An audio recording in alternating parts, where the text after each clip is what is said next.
जय हिंद दोस्तों, स्वागत है आपके अपने YouTube channel study with Raghavendra में। दोस्तों, आज के इस वीडियो में हम लोग अग्निवीर में पूछे जाने वाले टॉप 50 प्रश्नों को करने वाले। तो दोस्तों, आपके लिए ये एक एक प्रश्न जो कि बहुत ही इंपॉर्टेंट होने वाला है। तो दोस्तों, वीडियो में लास्ट तक बनेगा और अच्छे से अपने प्रश्न को रिवाइज कीजिएगा। दोस्तों, हमारा पहला क्वेश्चन है, भारत और चीन की सीमा के साथ रेखा को स्पर्श करने वाले भारतीय राज्य कौन से हैं? भारत और चीन की सीमा रेखा को स्पर्श करने वाले भारतीय राज्य कौन कौन से हैं? तो कौन कौन से ये राज्य हैं? अरुणाचल प्रदेश, नागालैंड, मणिपुर एवं मिजोरम। तो इसको दोस्तों आपको ध्यान से याद करना है। फिर देखिए अगला क्वेश्चन हमारा क्या है। अगला क्वेश्चन है, दक्षिण भारत की सबसे ऊंची चोटी कौन सी है?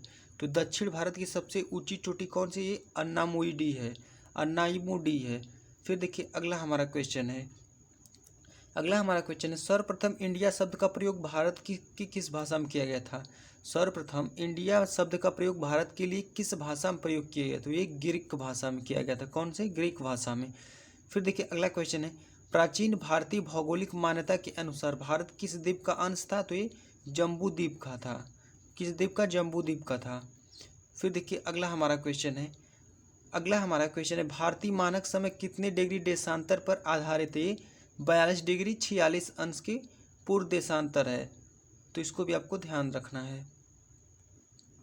फिर देखिए दोस्तों, अगला हमारा क्वेश्चन है, आदम का पुल किन दो देशों के मध्य स्थित है? आदम का पुल किन दो देशों के मध्य स्थित है? तो ये बैरन एवं नारकोंडम, ये यहाँ इन दोनों देशों के बीच ये स्थित है।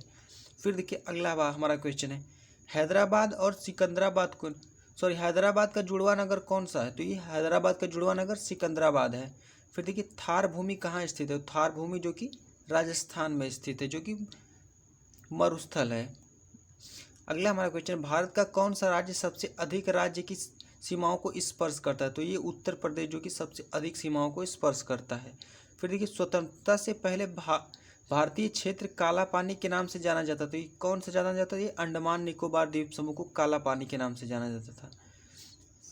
अगला हमारा क्वेश्चन है, झांसी नगर भारत के किस राज्य में स्थित हुई? उत्तर प्रदेश में स्थित है। फिर हम भारत की सबसे लंबी सुरंग पीर पंजाल। देखिए भारत की सबसे लंबी सुरंग कौन सी है? तो ये पीर पंजाल है। किस राज्य में स्थित है? ये जम्मू कश्मीर में है। तो इसको भी आपको ध्यान रखना है। दोस्तों, अगला हमारा क्वेश्चन, भारत और पाकिस्तान के बीच सीमा रेखा का निर्धारण किसने किया? तो ये सर जॉन रेडक्लिफ ने किया था। किसने? सर जॉन रेडक्लिफ ने किया था। दोस्तों, हमारा अगला क्वेश्चन है, कौन सी कायांतरित सेल है? तो कौन सी कायांतरित सेल? तो ये संगमरमर जो कि एक कायांतरित सेल है। तो इसको भी आपको ध्यान रखना है। फिर देखिए, सार्क का पूर्ण रूप यानी सार्क का पूरा नाम क्या है? तो सार्क का पूरा नाम है south Asian association for regional corporation. तो इसको भी आपको ध्यान रखना है, ये इंपॉर्टेंट क्वेश्चन है। फिर देखिए अगला हमारा क्वेश्चन है, भारत आने वाले सागरी मार्ग की खोज किसने की थी? तो भारत आने वाले सागरी मार्ग की खोज वास्को डी गामा की थी। कब की थी? ये 1498 ईस्वी में, जो कि भारत की खोज किया था। फिर देखिए अगला हमारा क्वेश्चन है, स्वेज नहर के खुलने के से किन दो महाद्वीपों के बीच का मार्ग छोटा हो गया? तो ये यूरोप से एशिया और पूर्वी अफ्रीका के बीच का। फिर देखिए अगला हमारा क्वेश्चन है, प्रथम विश्व युद्ध कब लड़ा गया? तो ये 1914 से 1918 में प्रथम युद्ध हुआ। दोस्तों, आपको द्वितीय विश्व युद्ध का जो कि सन कमेंट बॉक्स में बताना है, तो इसको आपको कमेंट बॉक्स में बताइएगा। फिर देखिए, किसके शासनकाल के दौरान मराठा सत्ता का सर्वोच्च शिखर और सत्ता भी थी? तो ये बालाजी और बाजीराव। तो इसको आपको ध्यान रखना है। फिर देखिए दोस्तों, हमारा अगला क्वेश्चन है, कौन सा राज्य भारत की बृहद प्रायद्वीपीय पठार का भाग नहीं है? तो ये मध्य प्रदेश है। फिर देखिए, खैबर दर्रा स्थित है। खैबर दर्रा कहाँ स्थित है? तो ये अफगानिस्तान और पाकिस्तान के बीच स्थित है, जो कि हमारा खैबर दर्रा। फिर देखिए अगला क्वेश्चन है, कौन सी नदी प्रायद्वीपीय पठार से नहीं गुजरती? तो ये यमुना नदी जो कि प्रायद्वीपीय पठार से नहीं गुजरती। फिर देखिए, कौन सा शहर गंगा के तट पर बसा? तो ये कानपुर, वाराणसी, आपको हरिद्वार, जो कि एक शहर जो कि गंगा के तट पर बैठे। तो आपको ऑप्शन का सहारा लेना पड़ेगा इस क्वेश्चन के लिए। अगला क्वेश्चन है, भारत एक धर्मनिरपेक्ष देश है, इसका तात्पर्य क्या है? तो भारत का कोई राज्य स्तर पर धर्म नहीं है, यानी जो भी है केंद्र स्तर पे है। अगला क्वेश्चन है, राष्ट्रीय राजमार्ग नेशनल हाईवे जोड़ते हैं, किसको जोड़ते हैं? व्यापार केंद्र और राज्य की राजधानी को जोड़ते हैं। तो इसको भी आपको ध्यान रखना है। अगला क्वेश्चन है दोस्त, कौन सा अंगूर की पैदावार के लिए प्रसिद्ध है? तो ये नासिक जो कि अंगूर के लिए प्रसिद्ध है। फिर देखिए कोयना बांध स्थित कहाँ है, कोयना बांध जो कि हमारा महाराष्ट्र में स्थित है। फिर देखिए खरीफ फसल काटी जाती कब, नवंबर की प्रारंभ में जो कि खरीफ फसल को काटी जाती है। अगला हमारा क्वेश्चन है, भारत के किस राज्य में दार्जिलिंग स्थित है, ये पश्चिम बंगाल में जो कि दार्जिलिंग स्थित है। तेलुगु किस राज्य की राजभाषा है, तो तेलुगु आंध्र प्रदेश की राजभाषा है। हॉकी खेल में प्रत्येक टीम में कितने खिलाड़ी होते हैं, तो हॉकी में जो कि 11 खिलाड़ी होते हैं, फुटबॉल में भी 11 खिलाड़ी होते हैं, क्रिकेट में भी 11 खिलाड़ी होते हैं, तो इसको भी आपको ध्यान देना है। फिर देखिए बांग्लादेश की मुद्रा क्या है, तो बांग्लादेश की मुद्रा क्या है, टका है, तो इसको भी आपको ध्यान देना है। अगला हमारा क्वेश्चन, नील नदी के किनारे कौन सी सभ्यता का विकास हुआ, तो ये मिस्र सभ्यता का विकास हुआ था। और देखो दोस्त, सिंधु नदी के किनारे कौन सी सभ्यता का जो कि विकास हुआ था, इसको आप लोग कमेंट बॉक्स में बताइए, बहुत ही चर्चित क्वेश्चन है।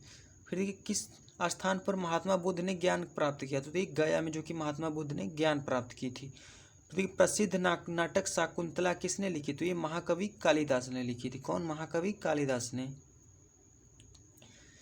अगला हमारा क्वेश्चन है, ज्वार सबसे ऊंचा कब होता है, तो ज्वार सबसे ऊंचा कब, जब सूर्य और चंद्रमा पृथ्वी के एक ही ओर होते हैं, जब सूर्य और चंद्रमा पृथ्वी के एक ही ओर होते हैं तब ज्वार सबसे ऊंचा होता है।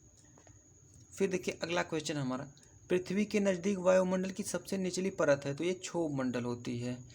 फिर देखिए भारतीय सेना में विजयंत नाम है, विजयंत किसका नाम है, तो एक जो कि टैंक है हमारा विजयंत टैंक, उसका नाम है।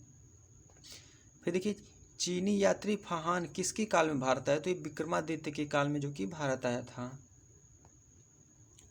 अगला क्वेश्चन हमारा, प्रख्यात सिने कलाकार पृथ्वीराज कपूर और राज कपूर में संबंध क्या है, तो ये बाप बेटे का संबंध है। फिर देखिए भारत का कौन सा राज्य चाय उत्पादन के लिए जाना जाता है, तो ये असम जाना जाता है चाय उत्पादन के लिए। वैसे ही मसाला उत्पादन के लिए केरल जाना जाता है। भारत के किस राज्य का सर्वाधिक चावल उत्पादन होता है, ये पश्चिम बंगाल सर्वाधिक चावल उत्पादन करता है।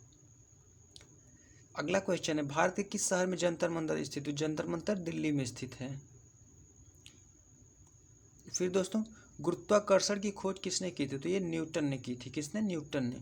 नोबेल पुरस्कार प्राप्त करने वाले प्रथम भारतीय कौन है, तो ये रविन्द्रनाथ टैगोर हैं।